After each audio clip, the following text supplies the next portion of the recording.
आज मैं आपको मिलाने वाला हूँ NHPC JE all India rank 1 से। NHPC में मेरे स्कोर 167 बन रहे हैं, ठीक है। DDA में 117 और SSC में 154 मेरे स्कोर बन रहे हैं। नहीं सर, लाइब्रेरी मैंने नहीं ज्वाइन किया था क्योंकि सर मेरा एक पर्सनल ये प्रॉब्लम है कि मैं अकेले नहीं पढ़ पाता। आपके पास पर्सनल फ़ोन है? हाँ। आपका आपके फ़ोन में ऐसे कौन से 4 ऐप हैं जिनको आप सबसे ज़्यादा यूज़ करते हो?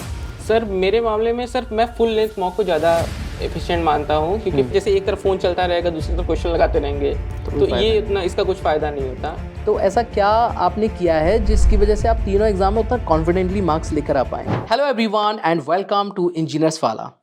आज मैं आपको मिलाने वाला हूँ NHPC JE all India rank 1 से, जिनका नाम है सिद्धांत वर्मा। 22 साल की उम्र में डिप्लोमा करने के बाद में इन्होंने इस एग्ज़ाम को क्लियर किया है। सिर्फ इसी एग्ज़ाम को नहीं, और भी एग्ज़ाम्स के अंदर इन्होंने बहुत बढ़िया परफॉर्मेंस किया है। तो ये वीडियो आप लोग लास्ट तक देखिएगा और इस वीडियो के कमेंट सेक्शन में बताइएगा कि आपको यहाँ से क्या सीखने को मिला है। जब आप लोग अपनी तैयारी करते हैं तो उसमें काफ़ी सारे ऐसे हर्डल्स होते हैं और वहाँ पे फैमिली आपको किस तरीके से सपोर्ट करती है, ये भी आपको आज इस वीडियो से ज़रूर सीखने को मिलेगा। तो सबसे पहले मैं स्वागत करता हूँ आपका इंजीनियर्स वाला में। और हम बड़े लंबे समय से बातचीत कर रहे थे लेकिन काफ़ी मुश्किलों से मिले और आज ही आपका डॉक्यूमेंट वेरिफिकेशन कंप्लीट हुआ है NHPC का। सबसे पहले अपना एक ब्रीफ इंट्रो आप दे सकते हैं स्टूडेंट को, जिससे कि आपके बारे में इंडिया के हर एक इंजीनियरिंग स्टूडेंट को पता चले, प्लीज़। सर मैं सबसे पहले थैंक्स करना चाहता हूँ इंजीनियर्स वाला की पूरी टीम को, जिससे सर मैं ज़्यादा से ज़्यादा स्टूडेंट से कनेक्ट हो पाया हूँ अपनी स्टोरी शेयर करने के लिए। मैं यूपी के एक छोटे से डिस्ट्रिक्ट मिर्ज़ापुर से आता हूँ। मैंने डिप्लोमा गवर्नमेंट पॉलिटेक्निक मिर्ज़ापुर 2024 में ही पास किया है। साथ ही मैंने sir SSC JE, NHPC JE, DDA JE का भी एग्ज़ाम दिया है CBT 1, जिसमें NHPC में मेरे स्कोर 167 बन रहे हैं, DDA में 117 और SSC में 154 मेरे स्कोर बन रहे हैं। और अब भी CBT 2 की तैयारी चल रही है सर। साथ में RRB जेई का भी एग्जाम लगा हुआ है। तो आप मतलब इस बार सारे एग्जाम्स लाइन से निकालोगे क्योंकि अभी आपका CBT 1 में 155 स्कोर है, मतलब ऑलमोस्ट आपकी जो अभी जो आपका फाइट है वो ऑल इंडिया रैंक 1 के लिए है। Yes sir. आपका जो टारगेट है अगला वो ऑल इंडिया रैंक 1 के लिए आप फाइट कर रहे हैं, राइट? और साथ में DDA जेई में भी आपका 120 के रेंज में आपकी रैंक बहुत ऑलमोस्ट बहुत बढ़िया। तो सबसे पहला पॉइंट तो यह है कि आपने कौन से बैच से तैयारी की है, फिजिक्स वाला से या यूट्यूब माध्यम से? क्या आपके जरिया रहा जिससे आप हमसे कनेक्ट कर पाए? सर मैंने मोस्टली प्रिपरेशन अपने डिप्लोमा के सेकेंड ईयर में ही कंप्लीट कर ली थी। ठीक है। जिससे मुझे पहले ही पता था कि डिप्लोमा पास आउट होने के बाद मुझे प्रैक्टिस केवल करना है। उसके पहले तक मैं अपना सब्जेक्ट पूरा कंप्लीट कर लेता हूँ जी। तो सर मैंने मोस्टली जो प्रिपरेशन है वो यूट्यूब क्लासेस से की है। साथ में मैं चयन बैच में भी इनरोल था। ठीक है। चयन बैच में आपको सबसे बढ़िया फीचर क्या लगता है? सर चयन बैच में सबसे अच्छा फीचर ये है कि सर वो लाइव डाउट सपोर्ट जो एक सिस्टम है सर उसका, डायरेक्ट हम लोग मैसेज करते हैं, टीचर उस मैसेज को देखता है, उसका जवाब देता है। और साथ ही सर एक ऐसा भी है, अगर कोई रिकॉर्डेड देख रहा है उस लेक्चर को, जिस सेकंड में प्रॉब्लम आ रहा है, जिस स्लाइड में प्रॉब्लम आ रहा है, उस पे नीचे वो कमेंट का ऑप्शन होता है, डाउट पूछ सकता है। उस कमेंट पे हम लोग को कमेंट करते हैं और टीचर उसका जवाब देता है।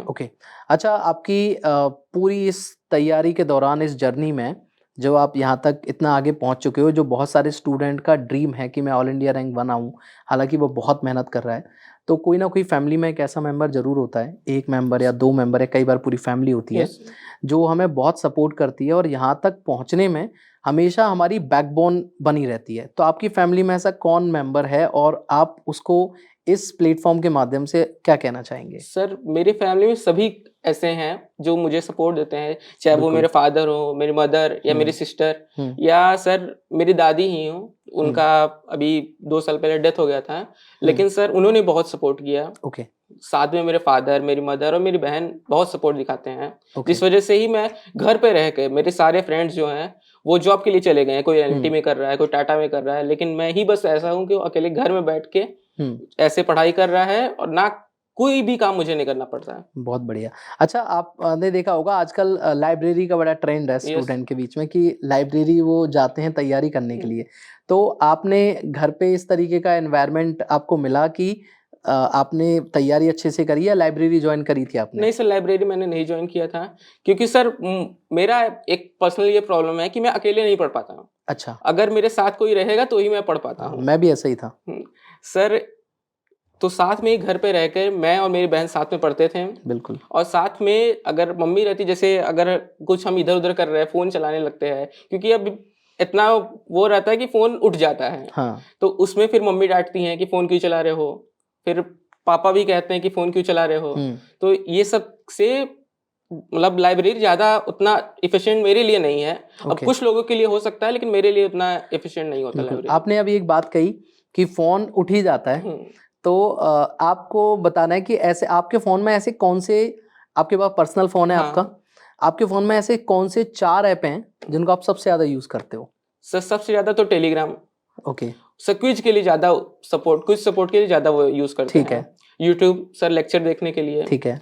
और सर एक लिंक्डइन करके है ऐप, उसका यूज करते हैं सर। हाँ।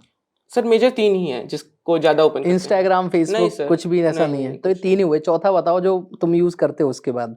व्हाट्सएप? हाँ व्हाट्सएप सर थोड़ा बहुत। और सबसे इम्पोर्टेंट पीडब्ल्यू? हाँ सर पीडब्ल्यू ऐप भी है जो ज्यादा यूज में आ जाता है। बिल्कुल। अच्छा, अब क्योंकि जो हमने मेन डिस्ट्रैक्शन की बात करी, अच्छा एक पॉइंट है कि स्टूडेंट की तैयारी के दौरान वो एक मेजर गलती बहुत ज़्यादा करता है। उसको ऐसा लगता है कि जब कोर्स कंप्लीट हो जाएगा ना, तब मैं मॉक लगाना चालू करूँगा। और क्योंकि स्टूडेंट का तो सिलेबस कभी कंप्लीट ही नहीं होता, लास्ट तक Yes, भी sir. सोचता है। तो आपने मॉक लगाना कब से शुरू किया, और आप सेक्शन मॉक को ज़्यादा सही मानते हैं या फिर फुल लेंथ मॉक को ज़्यादा सही मानते हैं? सर मेरे मामले में सर मैं फुल लेंथ मॉक को ज्यादा एफिशिएंट मानता हूँ, क्योंकि फुल लेंथ में पूरे सब्जेक्ट का कवर हो जाता है। ठीक है। उससे सर 2 फायदा होता है। पहला तो हमें क्वेश्चन तो अटेम्प्ट होता ही है, साथ में नॉलेज भी मिलती है, साथ में सर पूरा सब्जेक्ट का एक रिवीजन थ्रू मिल जाता है। बिल्कुल।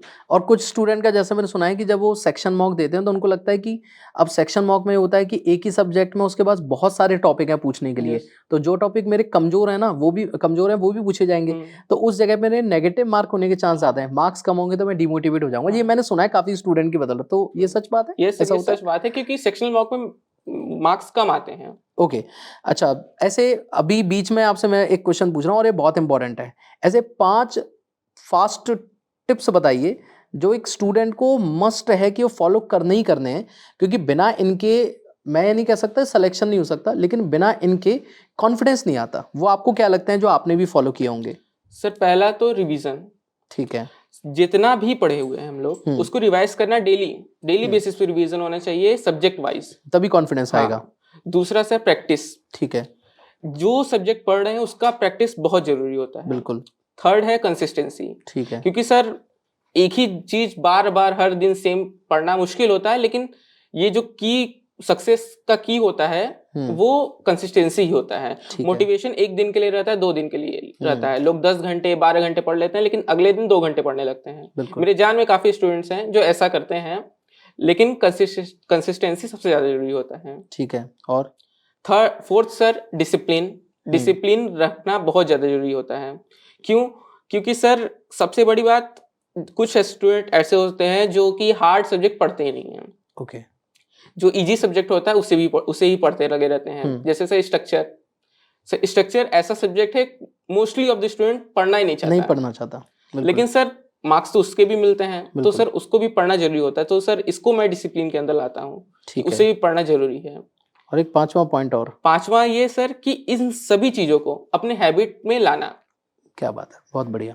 मतलब सारे चीजों को डेली फॉलो करना, ये बहुत ज्यादा जरूरी है। जब तक इन चीजों को डेली यूज में नहीं लेके आओगे और वो डिसिप्लिन का पार्ट जब तक नहीं बनाओगे, डेली हैबिट का, तब तक बात है। अच्छा एक चीज और, आप नंबर ऑफ आवर्स को ज्यादा वैल्यू देते हैं या फिर इफेक्टिवनेस ऑफ द स्टडी को ज्यादा वैल्यू देते हैं? सर मैं इफेक्टिवनेस के मेथड को ज्यादा वो मानता हूँ, क्योंकि सर नंबर ऑफ आवर्स में जैसे एक तरफ फोन चलता रहेगा, दूसरी तरफ क्वेश्चन लगाते रहेंगे, तो ये इतना इसका कुछ फायदा नहीं होता। ठीक है। अच्छा, आपने कितने क्वेश्चंस अभी तक लगता है लगा लिए होंगे? मतलब क्योंकि आपका गो थ्रू देखा जाए, एनएचपीसी का एग्जाम हमने देखा था, बिल्कुल डिफरेंट फेज में गया था, बहुत अलग तरीके का आया। डीडीए जेई का थोड़ा बहुत मान सकते हैं, लेकिन आपकी वाली शिफ्ट जो आप मुझे बता रहे थे सेकंड शिफ्ट में था, उसमें क्वेश्चन बहुत अलग तरीके के आ गए थे। और एसएससी का आपका शायद 6 तारीख वाली शिफ्ट थी आपकी, है ना? तो वो थोड़ी ठीक ठीक शिफ्ट थी। तो तीनों का जो एग्जाम का एक्सपोजर है वो अलग अलग है, लेकिन आपके मार्क्स तीनों एग्जाम में बहुत अच्छे हैं। तो ऐसा क्या आपने किया है जिसकी वजह से आप तीनों एग्जाम में उतना कॉन्फिडेंटली मार्क्स लेकर आ पाए? सर इसमें क्या है sir, daily practice. Okay daily MCQ लगाता ही लगाता था, ठीक चाहे है वो 100 ही लगाऊं, ओके लेकिन 100 को इतना अच्छे से लगाना है कि उसके एक एक आंसर मुझे पता होने चाहिए। ठीक है जिसका नहीं पता है उसका एक मिस्टेक कॉपी बना के उस मिस्टेक कॉपी में नोट डाउन करता था हम्म और उसी को फिर बाद में रिवाइज करता था। हाँ ये वाला पॉइंट आपने सही एकदम उठाया एनालिसिस की। एनालिसिस कितना ज़्यादा आपने किया है, क्या हर टेस्ट पे किया आपने और उससे उसको आपने रिकवर किया है? सिर्फ एक होता है एनालिसिस कर लिया, अब उसकी जो गलतियां करी उनको फिर से रिपीट करता है स्टूडेंट और फिर ये बोल रहे होते हैं कि सर ना मॉक में मार्क्स नहीं बन रहे या बढ़ नहीं रहे मार्क्स। तो आप उन गलतियों को कैसे रिकवर करते थे या किस टाइप की गलतियां आप अक्सर करते थे? सर मॉक एनालिसिस के लिए मैंने एक अलग से कॉपी बनाई थी। ठीक है उसमें जो जो मिस्टेक होता था वो चाहे टेक हो चाहे नॉन टेक उसको अलग से लिख लेना। ओके सर इससे ही बार बार उसको उस मॉक वाली कॉपी को ही रिवाइज करते थे, जिससे सर मॉक में मार्क्स बढ़ जाते थे। अच्छा ठीक है। तो मतलब ऐसा है कि देखो स्टूडेंट के लिए मैं एक मैसेज यहाँ पे ज़रूर देना चाहूँगा कि जब आप गलतियाँ पहचानते हो तो गलतियों पे इम्प्रूवमेंट भी बहुत ज़रूरी है। और उन्होंने कहा है कि अलग एक नोटबुक बना लीजिए मॉक की। बिना मॉक के पहली बात तो एग्ज़ाम का फ़ियर नहीं जाएगा, प्रेशर हैंडल करना नहीं सीखोगे, टाइम मैनेजमेंट नहीं सीख पाओगे। ये 3 चीज़ें बहुत ज़रूरी हैं। जब आप एग्ज़ाम में जाओगे तो 200 क्वेश्चन का पेपर है, तो 200 क्वेश्चन आपको पढ़ने की पहले हैबिट बनानी पड़ेगी और वो आती है आपकी टेस्ट सीरीज़ से, जो आपके मॉक होते हैं इनसे हैबिट बनती है। तो उम्मीद है कि भाई आप लोग ये सब करते होंगे, नहीं करते तो इस चीज़ को हैबिट में लाइए, ठीक है? अभी मैं चाहता हूँ कि लास्ट आप ये बताएँ कि हम इसको ज़्यादा लंबा नहीं खींचना चाहते क्योंकि ओवरऑल वही बातें हैं जो आपने बहुत ही अच्छे तरीके से एड्रेस करी। लास्ट में एक ऐसा मैसेज जो आप चाहते हो कि आप अपनी फैमिली को देना चाहते हो यहाँ से, और दूसरा कि आप उनके लिए आपने कुछ तो सोचा होगा, जैसे ऐसा होता है ना कि हम सोचते हैं मन में कि मैं मेरी फैमिली के लिए ये करना चाहता हूँ, यस सर। और कोई ऐसा होता है कि मैं अपनी फैमिली के लिए एक घर बनाना चाहता हूँ, किसी का होता है कि मैं अपने फादर के लिए करना चाहता हूँ। एक तो वो आप बताएं पहले, फिर मेरा लास्ट एक क्वेश्चन जरूर होगा आपके लिए, पहले वो बताइए। सर मेरे लिए जो मैटर करता है वो रिस्पेक्ट। ओके सर मेरे जितने भी रिलेटिव हैं वो सर मेरे घर पे जितने भी लोग हैं उनकी रिस्पेक्ट करें। मेरे लिए पैसा नहीं मैटर करता, मेरे लिए रिस्पेक्ट ज्यादा मैटर करता है। क्या बात है। तो मतलब आप ये चाहते हो कि अब वो एकदम सीना चौड़ा करके हाँ चलें सर। और उनकी जो वैल्यू है वो पूरी सोसाइटी के अंदर, सारे रिलेटिव्स के अंदर बनी रहे और यस बढ़ती रहे टाइम टू टाइम, और यस। वो आपने किया है, आप डिजर्व करते हैं, नो डाउट। अच्छा लास्ट मैसेज जो अब स्टूडेंट के लिए, ये हो गया फैमिली के लिए, एक मैसेज स्टूडेंट के लिए, इंडिया में जितने भी स्टूडेंट आपको अब देखेंगे उनके लिए एक मैसेज, क्योंकि बहुत सारे स्टूडेंट अभी तक अपने कंफर्ट जोन से बाहर ही नहीं आए, यस। अब अभी तक उसी जोन में है, उसी जोन में रहना चाहते हैं, आप उनके लिए क्या कहना चाहते हैं? जितने भी अदर एस्पायरेंट हैं, सबसे पहले जो सबसे ज्यादा जरूरी है वो कंसिस्टेंसी। डेली एक ही शेड्यूल फॉलो करना पड़ेगा, डेली एक ही चीज पढ़ना पड़ेगा, लेकिन वो जरूरी है पढ़ना, उसके बिना कुछ भी नहीं हो सकता। तो इसीलिए जो सबसे ज्यादा मैटर करता है वो कंसिस्टेंसी। साथ में अपने गोल को क्लियर रखना है, ज्यादा इधर उधर नहीं करना है। जिस चीज के लिए पढ़ रहे हैं, चाहे वो एसएससी हो, डीडीए हो, एनएचपीसी हो, बिल्कुल सब कुछ उसके अंदर आता है, बट कंसिस्टेंसी मैटर करता है। बिल्कुल। अच्छा लास्ट में कि एक और क्वेश्चन जो मुझे लगता है मैं गलत जगह से बैठ के पूछ रहा हूँ कि आपकी लाइफ में टीचर्स, स्कूल में भी बहुत सारे टीचर्स रहे होंगे और कॉलेज के दौरान, कोचिंग के दौरान, तो आपको क्या लगता है कि टीचर्स की क्या वैल्यू है आपकी लाइफ में, और उन्होंने किस किस जगह पर आपको गिरने से बचाया या कैसे हेल्प करी? सर टीचर्स की तो मेरी लाइफ में नहीं, सभी की लाइफ में ज़्यादा वैल्यू। अब ये अलग बात है कोई माने ना माने, लेकिन मैं बहुत ज़्यादा मानता हूँ। बिल्कुल चाहे वो मेरे स्कूल के टीचर्स हों, चाहे वो मेरे कॉलेज के जहाँ मैं डिप्लोमा करता था वहाँ पे काफ़ी टीचर्स बहुत अच्छे थे, ओके चाहे वो यूट्यूब के कोई टीचर हो या फिर इंजीनियर्स वाला की टीम के कोई टीचर हो, चाहे वो आप हो, यशवंत सर, सिमरन मैम, शुभम सर, कोई भी हो सर, सबकी वैल्यू मेरे मेरे जो पर्सपेक्टिव से है वो बहुत ऊंची है सर। बहुत बढ़िया। तो मुझे बहुत अच्छा लगा आपके साथ आज सेशन करके, और उम्मीद है कि भाई आपने जो सीखा होगा अपने भी लाइफ में ज़रूर उनको अडॉप्ट करोगे। अच्छी चीज़ें, बहुत बढ़िया, एक हेल्दी हमारा कॉन्वर्सेशन रहा। और मैं तो चाहता हूं कि सिद्धांत के साथ जब मैं वापस से आप लोगों की मुलाकात कराऊं तो वो all India rank 1 SSC JE में दिखें, ठीक है? और आप सबको शुभकामनाएं। अगर आप तैयारी करें तो रुकना मत, क्योंकि देखो कई बार ऐसा होता है कि हम जिस मंजिल की तरफ भाग रहे होते हैं, कई बार हमारे कदम उस जगह लड़खड़ा जाते हैं, लेकिन आपको रुकना नहीं है जब तक आपको मंजिल ना मिले। इसी तरीके के गाइडेंस सेशन के लिए, इसी तरीके के कंटेंट के लिए आप हमारे सेशन में, हमारे चैनल के साथ जुड़े रहिए। मैं आप लोगों को नेक्स्ट वीडियो में एक और टॉपर के साथ में, बहुत सारे टॉपर्स के साथ में फिर से मिलता हूँ। थैंक यू सो मच, धन्यवाद।